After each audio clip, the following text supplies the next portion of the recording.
Virginians have always stood at the crossroads of the fight for freedom. It is a battle in which we all reap the benefits. World War II was the defining event of the 20th century. It involved 60 countries. Over 57 million people were killed. The nuclear age was launched, and the United States emerged as the world's most powerful nation.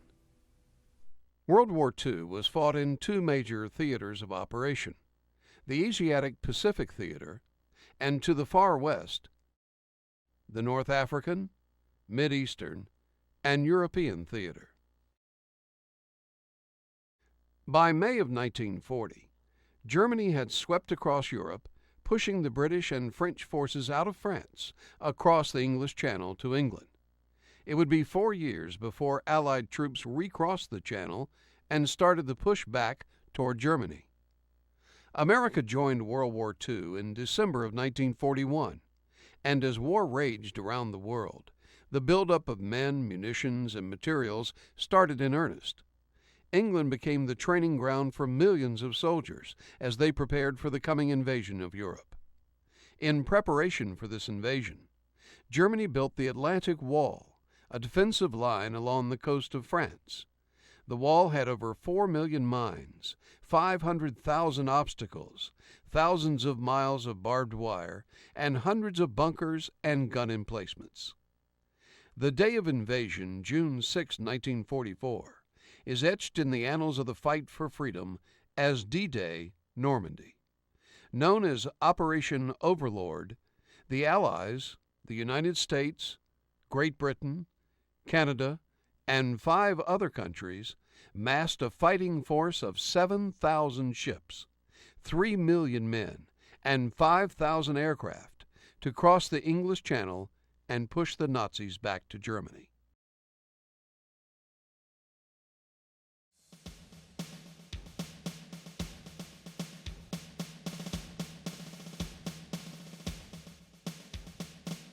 We had been training, all over England, different phases of combat duty, because what is Army life but during those days, but teach you to kill. We had a lot of amphibious training, and the water, you can imagine how cold that water was, and they'd drop us off in that water up to here and go through a full exercise all day, soaking wet, cold up in those moors, to see if you could take it. And we had missions that we had to carry out. We had live fire up there, we had live mortar fire, and we were landing in areas that would be similar to where we landed on D-Day in France. But I never gave France a thought. I was too busy dealing with the training. Well, the training picked up. We did some practice landings over a place called Slapton Sands. We trained very hard on the moors. I lost a lot of weight there. I lost a lot of weight going through OCS, gained it back, and then lost it again. In our training, they had prepared what I called a sand table, where they had a section of the beach that we were supposed to go in on, but they had it laid out house by house, so when we got to the town, it was just like going home. You knew every house that was on the place. After we left British though, we went down to Weymouth. That was the kickoff point where we would make the invasion, where everybody was assembling, That's where we got ready for the invasion.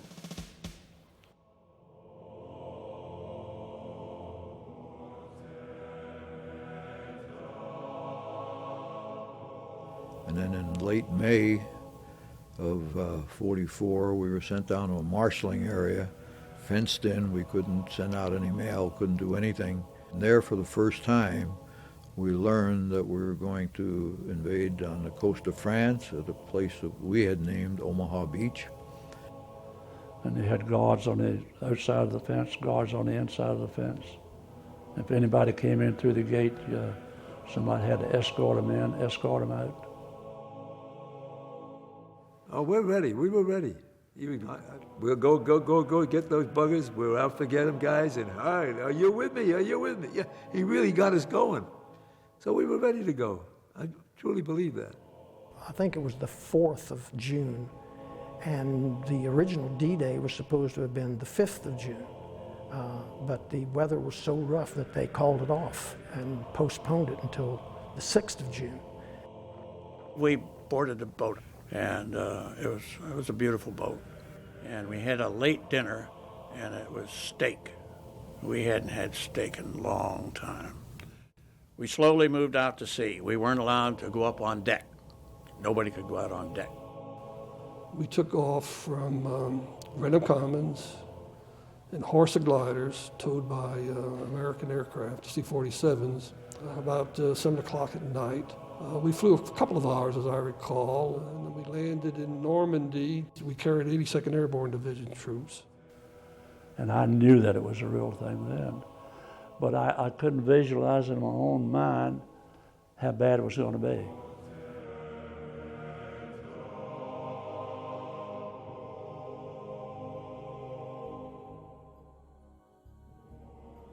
Early morning, June 6, 1944, American and British airborne troops flew across the English Channel for an airborne assault. As soon as we hit the coast, we got into a lot of flak, and unfortunately, there were a lot of clouds. The aircraft couldn't carry on like they would with a 3 in a row type of thing. There was a lot of scattered, and they scattered all the way. With a cow, and that's it. I had an awful time getting out of my harness. First of all, we didn't know where we were. We were briefed on where we were supposed to land, but nobody landed where they were supposed to land. And so you picked the field, you landed the best you could, and so we didn't know exactly where we were. We knew we were behind the German lines. As the airborne attack got underway, American, British, Canadian, and French troops were preparing to battle Nazi forces on the coast of France. D-Day. That evening, of course, we were supposed to come down on the 5th, and German U-boats got in there, and we didn't get to go till the 6th. But we went out, when we left out that late that afternoon, going in out, that was the prettiest sight have you seen. Everywhere you look, you see ships, boats, everywhere, as far as the eye could reach.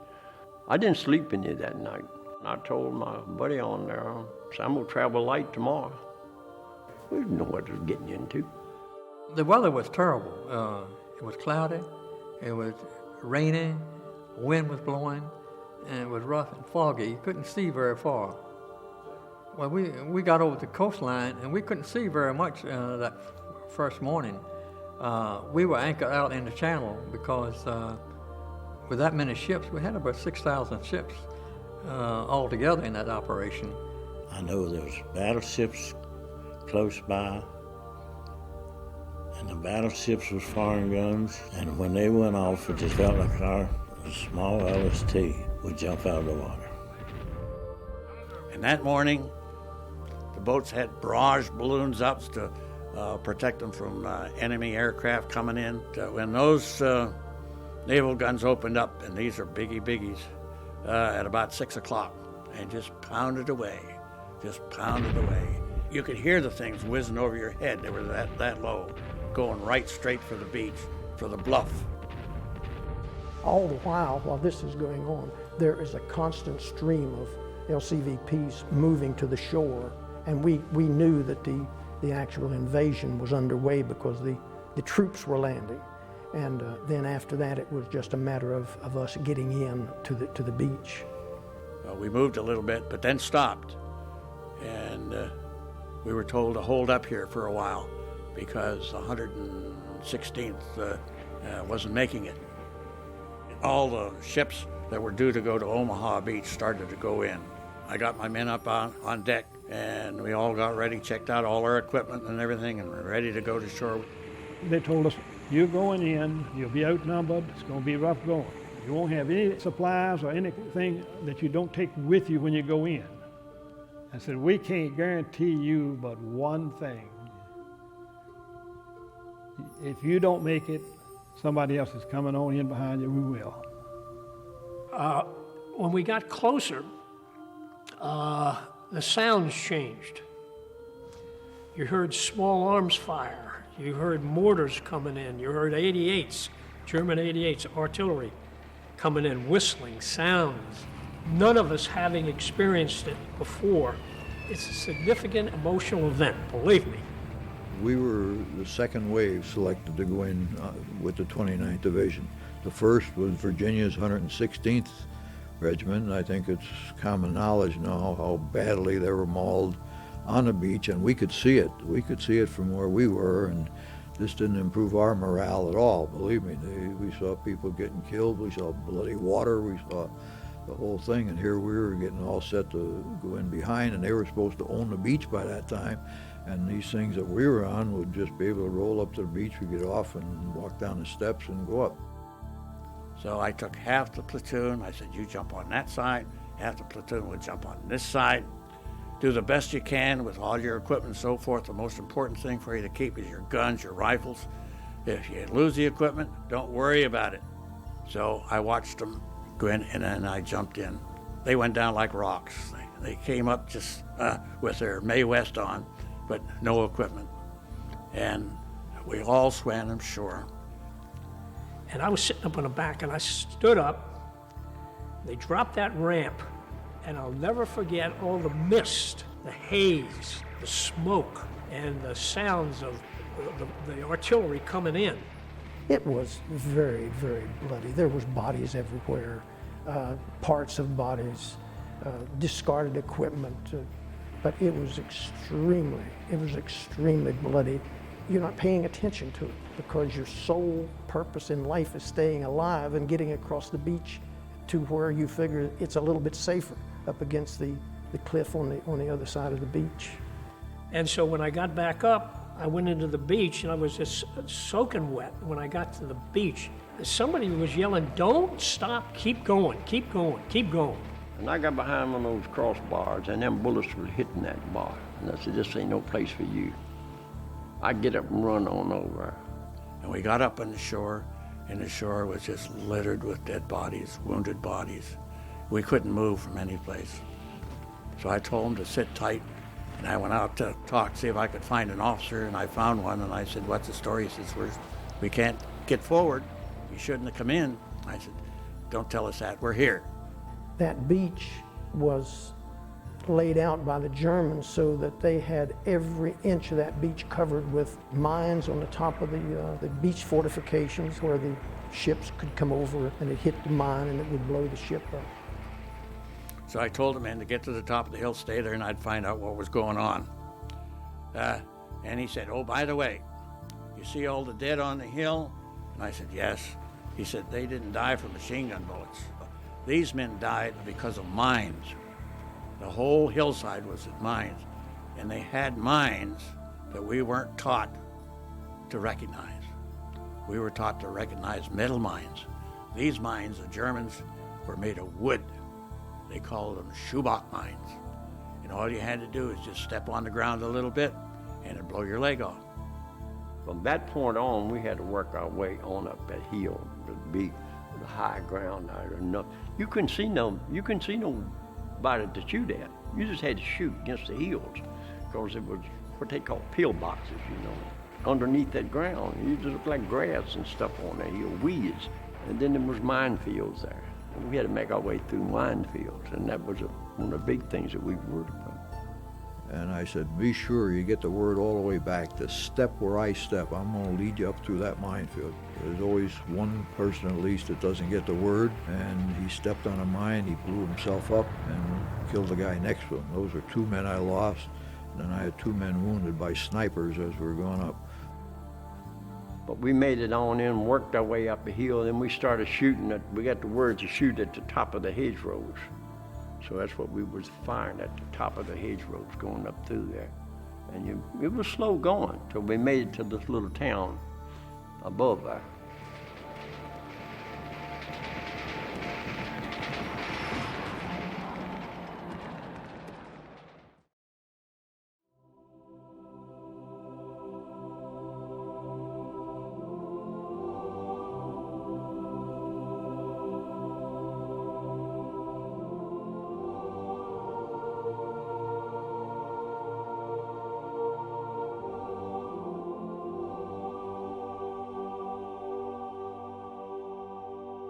Never heard about the word Omaha. They didn't tell us the name of the beach. All I saw was beach and all these people. My duck went down a few miles, and when we landed, I was lost in terms of my training.